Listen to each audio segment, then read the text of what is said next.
एक बेहतर छात्र को बनने के लिए सबसे महत्वपूर्ण शरीर का कौन सा अंग है जो उसको विकास करने की जरूरत पड़ती है? बताओ। माइंड, मस्तिष्क। अपने दिमाग को तेज करोगे तभी तो बेहतर छात्र बन पाओगे। अब माइंड को बेहतर करने के लिए क्या करना चाहिए? काजू खाना चाहिए, बादाम खाना चाहिए। आप इंटरनेट पे, यूट्यूब पे देखोगे, वीडियो में देखोगे, आप टीवी पे देखोगे, काजू खाओ, बादाम खाओ, तो ये खाओ, तो वो खाओ, 50 चीजें खाओ। क्या खाओगे?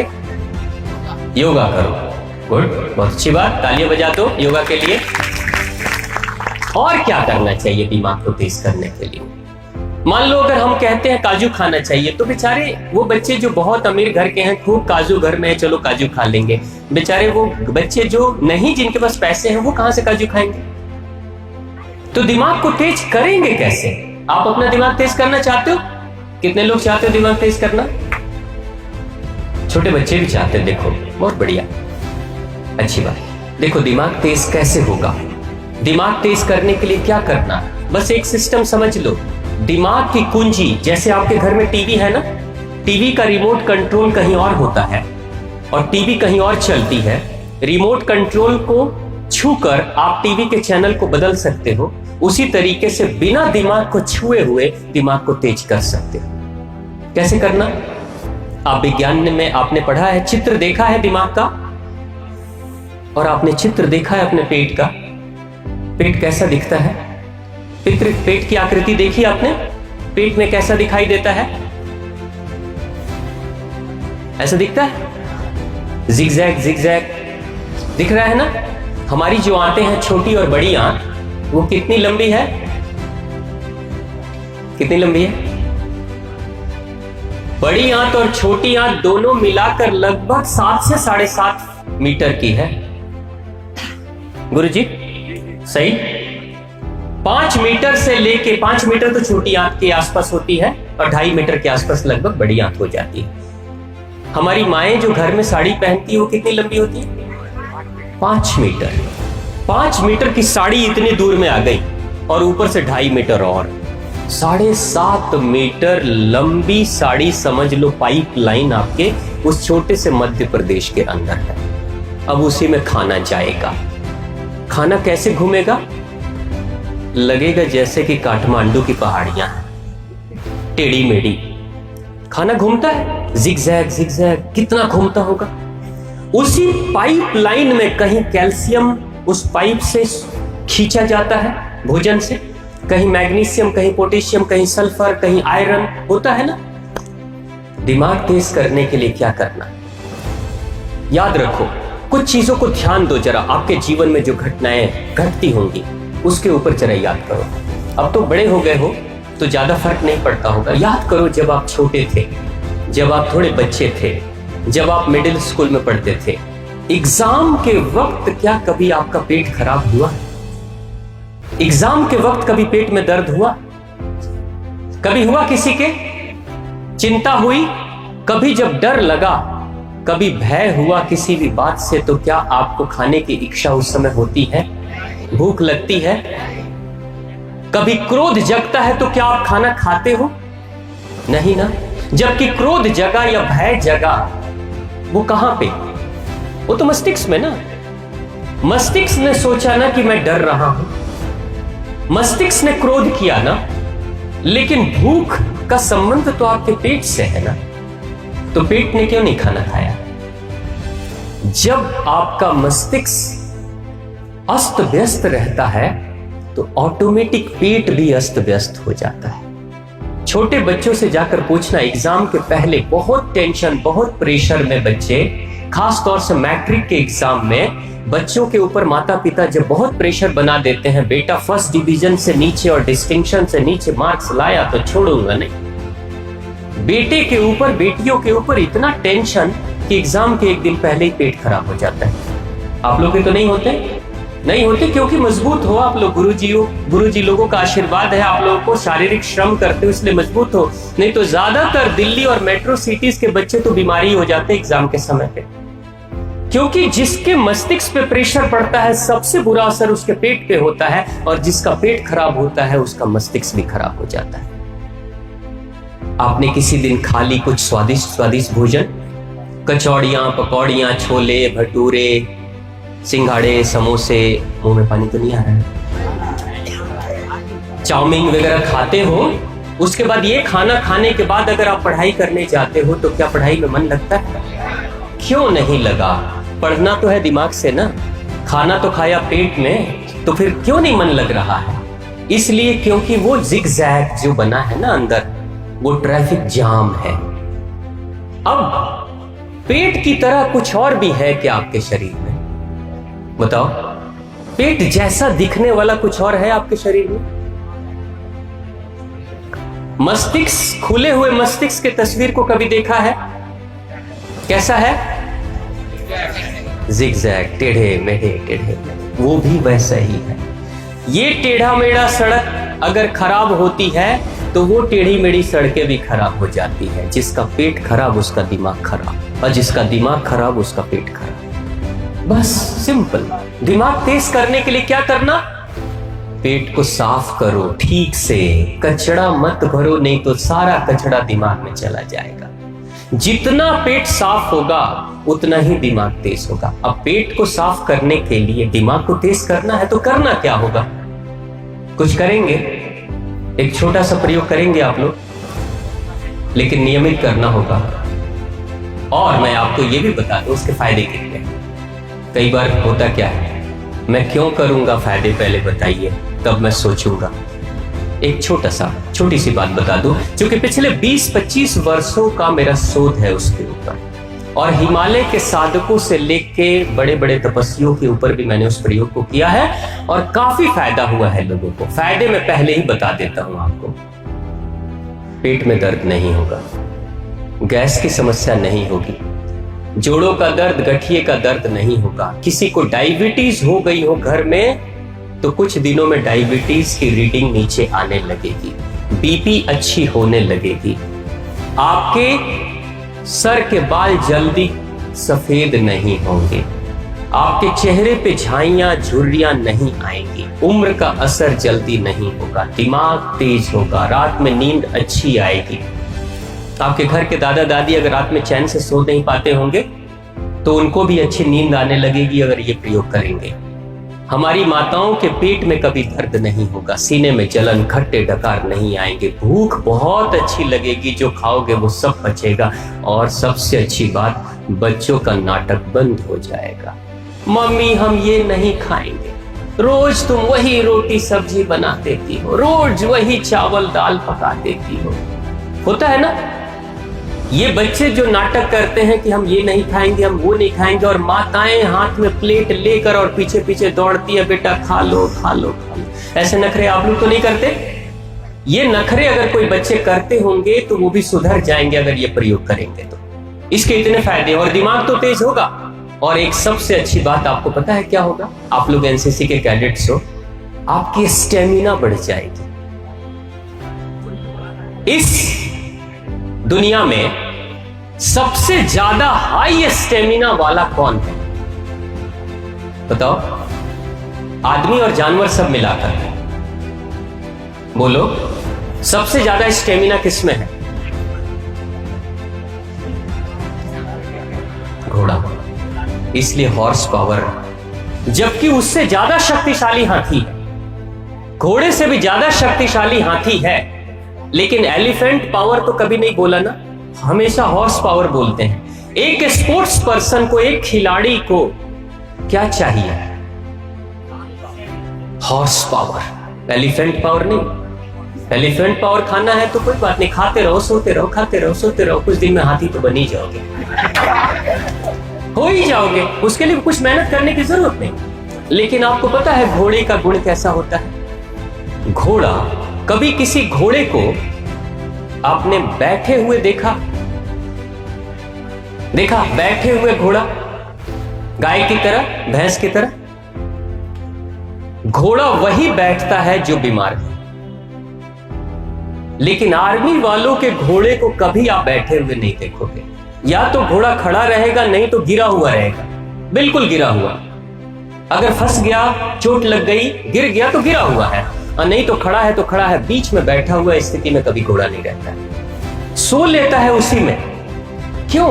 इतनी शक्ति है उसके अंदर, घोड़े के अंदर। घोड़े के अंदर स्टेमिना होती है। घोड़े के अंदर स्टेमिना कैसी होती है? घोड़ा जब दौड़ता है ना, घुड़सवार, घोड़े को अगर मारना हो तो सबसे आसान तरीका पता है घोड़े को मारने का क्या है? न चाकू मारो, न गोली मारो, न जहर दो, 10 किलोमीटर दौड़ा कर लाओ और खूंटे में बांध दो, कुछ देर में मर जाएगा। बस इतना ही से मर जाता है घोड़ा। जो अच्छे घुड़सवार होते हैं आर्मी के लोग, वो घोड़ों को दौड़ाते हैं। घोड़ों के लिए ही सिर्फ वही एक जानवर है जिसके लिए अस्तबल बनता है, कोर्टयार्ड बनता है ना। आपने देखा होगा बड़े बड़े बांस के बाउंड्रीज बनाकर और घेरे में घोड़े को छोड़ दिया जाता है। एक जो फौजी होता है घोड़े की सवारी कर कर दौड़ा कर जब आता है तो उस अस्तबल में, उस बड़े से ग्राउंड में घोड़े को छोड़ देता है। घोड़ा दौड़ते रहता है, दौड़ते रहता है, दौड़ते रहता है और धीरे धीरे धीरे धीरे धीरे धीरे शरीर की गर्मी शांत होती है और तब जाकर घोड़ा एक जगह पे खड़ा होता है। यानी घोड़े को रुकने के लिए भी, जब घुड़सवार पीठ से उतर जाता है उसके बाद भी घोड़े को रुकने के लिए कम से कम 10 मिनट, आधे घंटे, 1 घंटे की जरूरत पड़ती है उसके इंजन को शांत करने के लिए। तब जाकर घोड़ा रुकता है। अगर खूंटे पे बांध दिया आपने ना गाय और भैंस और बकरियों की तरह, तो तुरंत मर जाएगा, सफोकेशन हो जाएगी, दम घुट के मर जाएगा वो, क्योंकि दौड़ नहीं पा रहा है। जैसे ट्रक का इंजन धीरे धीरे गर्म होता है और धीरे धीरे ठंडा होता है, उसी तरीके से घोड़े का इंजन भी धीरे धीरे गर्म होता है और धीरे धीरे ठंडा होता है। ये स्टेमिना है उसकी। और घोड़े की खासियत कैसी है? घोड़े के घुड़सवार क्या कहते हैं? घोड़े के घुड़सवार सबसे ज्यादा खुश इस बात से रहते हैं कि घोड़ों को बैलों की तरह बार बार हाँकने की जरूरत नहीं पड़ती। एक बार पीठ पे एक लात मारते हैं, धीरे से अपने पैरों से इशारा करते हैं, घोड़ा दौड़ने लगता है, दौड़ते रहता है, सरपट भागते रहेगा। 2 किलोमीटर, 3 किलोमीटर, 4 किलोमीटर, 10 किलोमीटर आराम से भाग रहा है। फिर उसको यू टर्न मारो, फिर 10 किलोमीटर आराम से दौड़ रहा है, थकता ही नहीं वो।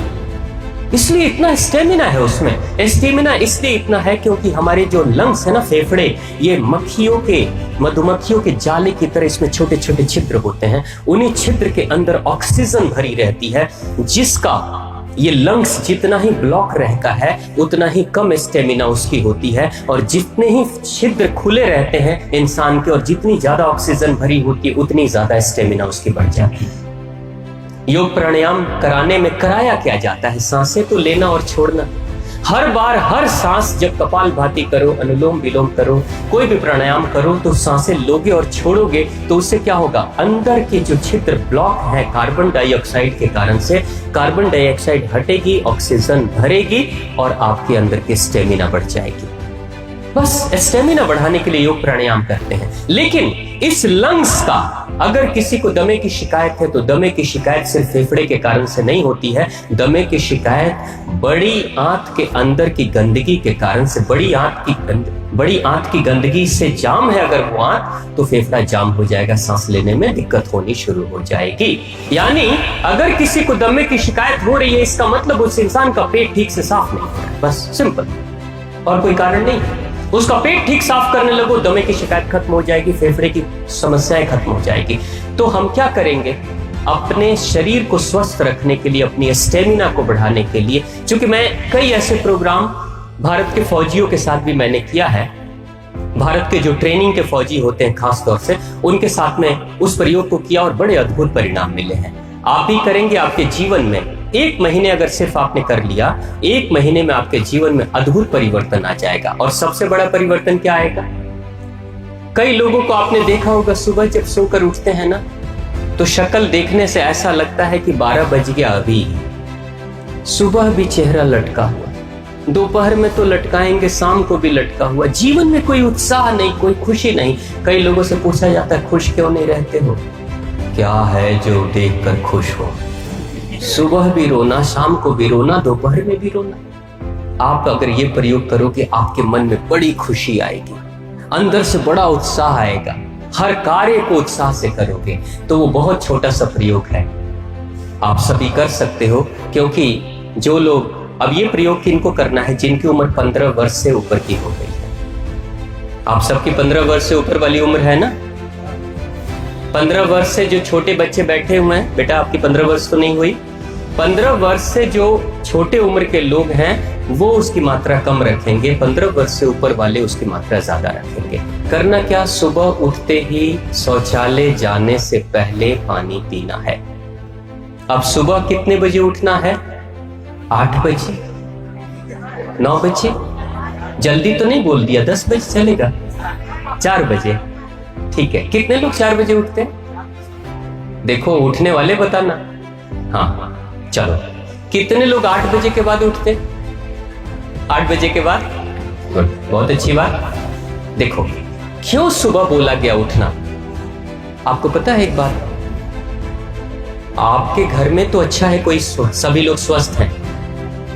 कभी कोई मरीज, हार्ट अटैक का मरीज अगर कोई हो ना, जिसकी बीपी बढ़ी हुई है, जिसको दिल के दौरे पड़ने की शिकायत होती है, अगर वो इंसान, कभी कोई इंसान जिसको हार्ट अटैक की समस्या होती है, आपको पता है हार्ट अटैक अगर अटैक कभी पड़ता है, दिन में अगर किसी को हार्ट अटैक के दौरे पड़ते हैं तो बड़े धीमे दौरे होते हैं। दिन में इंसान कई बार बच जाता है, लेकिन रात्रि, आधी रात्रि के वक्त अगर किसी को हार्ट अटैक के दौरे पड़ जाते हैं तो उस इंसान के बचने की गुंजाइश कम रहती है। वो ज्यादा तेज स्ट्रोक लगता है रात्रि में, क्योंकि हमारी जो प्राण की शक्ति है, वो प्राण की शक्ति हमारी हमेशा एक जगह पे नहीं रहती। कोई, आपने कभी सोचा हमारा प्राण कहां रहता है? वो ट्रांसफर होते रहता है। रात के, आधी रात के वक्त में हमारी प्राण की शक्ति हमारे फेफड़े और दिल के आसपास में होती है। प्राण की शक्ति यहां पे रहती है आधी रात के वक्त। इसलिए आधी रात के वक्त अगर दिल का दौरा पड़े तो प्राण की शक्ति बहुत तेज है, इसलिए दौरा भी बहुत तेज पड़ता है और बचने की गुंजाइश कम रहती है। आधी रात के वक्त प्राण की शक्ति यहां होती। अब आधी रात के बाद लगभग 3 बजे के बाद रात्रि में प्राण की शक्ति शिफ्ट होती है और चली जाती है बड़ी आंत में। और बड़ी आंत में जब शिफ्ट होती है तो बड़ी आंत की ऊर्जा बढ़ जाती है। अब सुबह के वक्त में जो गुरुओं ने कहा कि सुबह उठो, शौचालय जाओ, पेट की सफाई करो, क्योंकि बढ़ी हुई शक्ति के समय अगर पेट की सफाई, बड़ी आंत की सफाई करोगे तो बहुत आसानी से बड़ी आंत की सफाई हो जाएगी और शरीर की सारी गंदगी बाहर निकल जाएगी। इसलिए गुरुओं ने कहा कि सुबह उठकर जल्दी फ्रेश होना चाहिए। अब जो इंसान, अब वो प्राण की शक्ति बड़ी आंत में सिर्फ सुबह के 6:30 बजे तक रहती है, उसके बाद वो शक्ति ट्रांसफर होकर हमारे पेट में चली जाती है, खाने के लिए चली जाती है, भोजन के लिए चली जाती है। अगर 6:30 बजे से पहले कोई इंसान सुबह में उठकर अपने पेट की सफाई नहीं करता है तो उस इंसान को कब्ज की शिकायत हो जाएगी, फिर उस इंसान को डायबिटीज की समस्या हो सकती है, फिर उस इंसान को बीपी की समस्या हो सकती है, फिर उस इंसान को मानसिक रोग यानी डिप्रेशन की शिकायत हो सकती है शरीर की गंदगी के कारण से। तो उस शुद्धि के लिए सुबह में उठना बहुत जरूरी है। तो सवेरे जब उठते हैं तो उठते ही अगर सूरज के उगने से पहले उठ गए तो बहुत अच्छी बात है।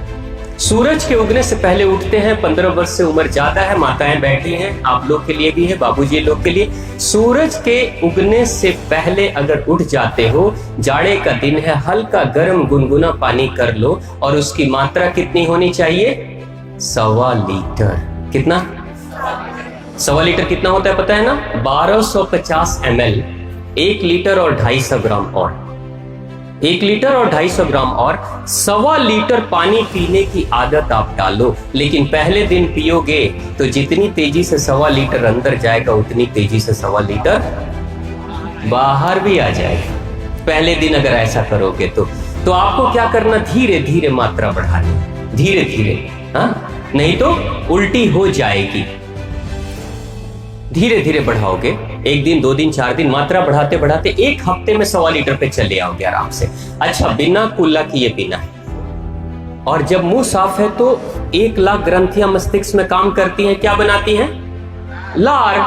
अब उस लार को आप अपने पेट में ही डालोगे पानी के साथ में। आपको पता है सुबह की लार अमृत है, जिसको हम बाहर नाले में फेंक देते हैं सुबह उठते ही कुल्ला करके, अमृत है वो।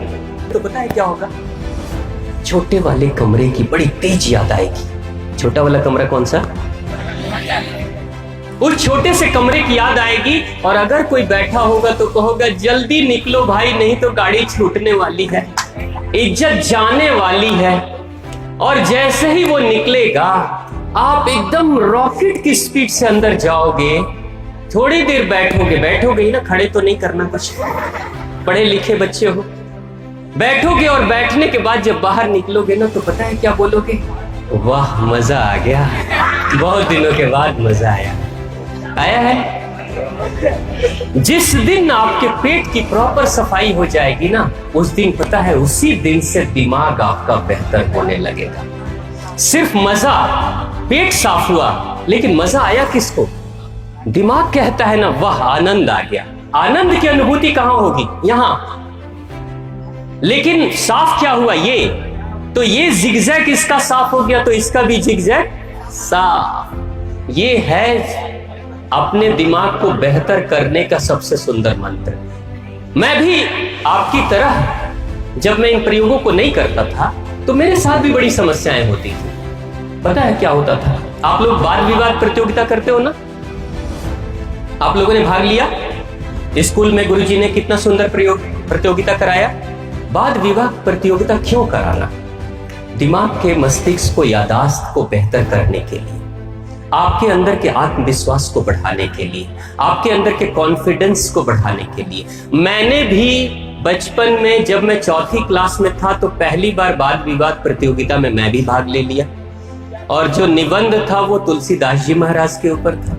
अब बड़ी तैयारी करके तो मैं आया, मेरे को कुछ दोस्तों ने कहा कि भाई मत जाओ, वहां जो जाता है वो भूल जाता है, लेकिन फिर भी मैं जिद करके आ गया।